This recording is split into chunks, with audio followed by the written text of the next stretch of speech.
Game of Thrones is almost back. It's an exciting time for people who watch the show because for the first time, the people who have read the books won't be able to spoil anything for the people who only watch the show. We're entering an era where everything is brand new now. All the teasers and trailers look awesome.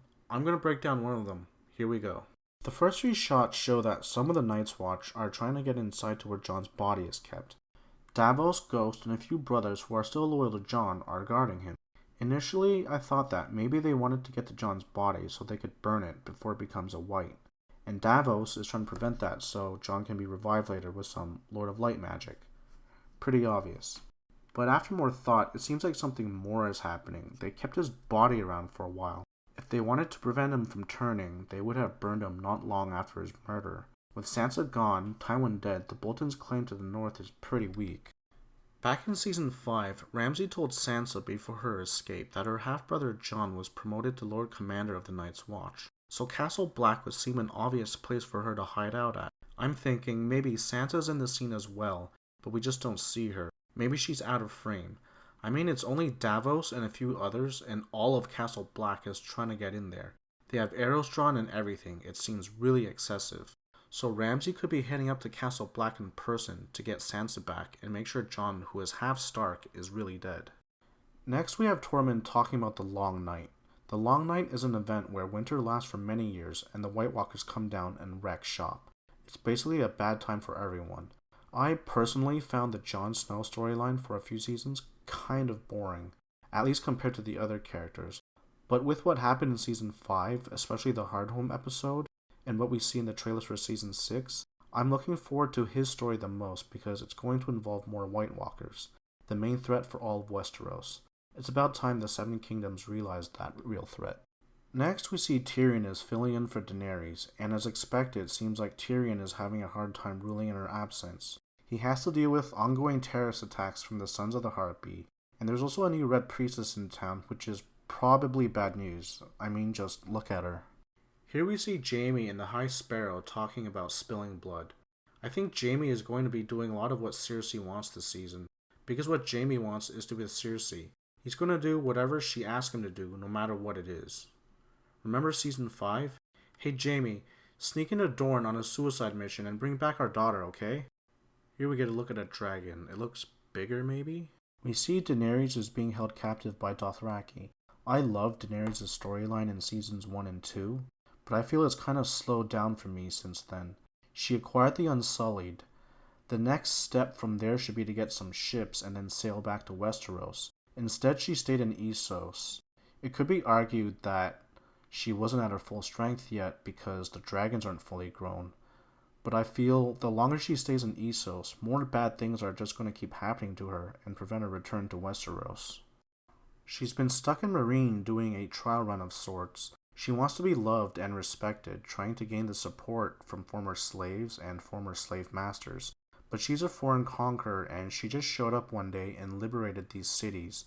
These cities have ancient traditions and probably had slaves and masters for generations. Her Westerosi values don't fit in this part of the world, and that's why we have the Sons of the Harpy. Bran appears to be plugged into the Weirwood Tree Matrix now, so he's probably able to see events that happened in the past. That's pretty cool. Here we see Arya still training in the House of Black and White. However, it appears she's having a hard time with it, getting smacked around and stuff. I feel it's going to be hard for her to let go of her identity and become no one. I hope she eventually gets into some real training and we see her swap faces and straight up assassinate some fools.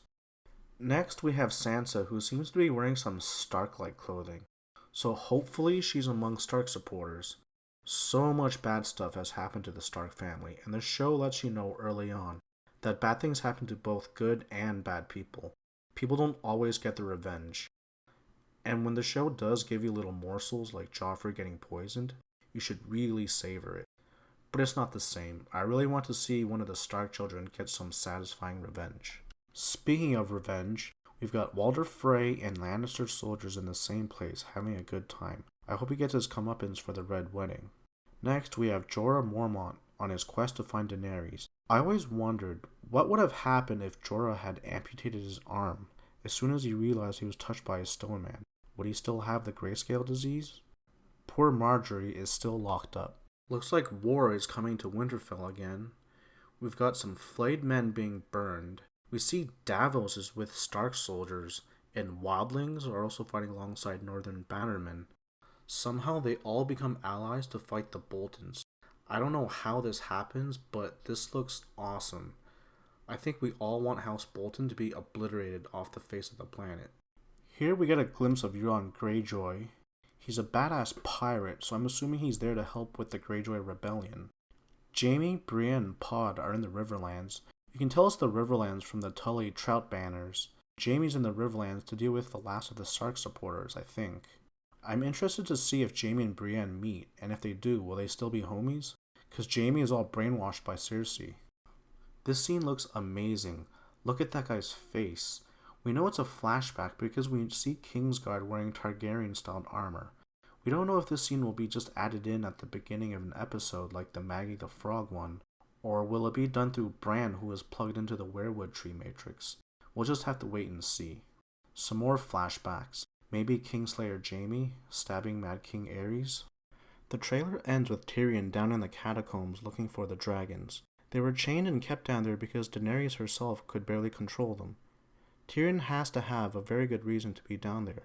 Worst case scenarios could be that the city is under siege and Tyrion plans on using the dragons as a last resort. Or maybe the city has descended into chaos during Daenerys' absence and he's just looking to hide out down there. So we have old characters crossing paths again like Jaime and Brienne, Walder Frey hopefully getting what's coming to him, Daenerys, who is reuniting with the Dothraki, and Bran, who wasn't in Season 5 at all, is back again. We've got White Walkers, Wars, Boltons, lots of good stuff. All in all, Season 6 looks like it's going to be one of the best seasons of Game of Thrones to date. So, thanks for watching. See you guys next time.